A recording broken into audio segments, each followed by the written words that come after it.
सेवेची साधन करावे। विठ्ठल विठ्ठल नाम घेता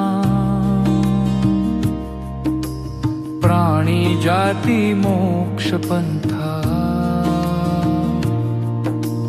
विठ्ठल हरी म्हणा तुम्ही, मग काय उणे जगी। व्यंकटेश दास विनवी, गारे विठ्ठलाची पदवी।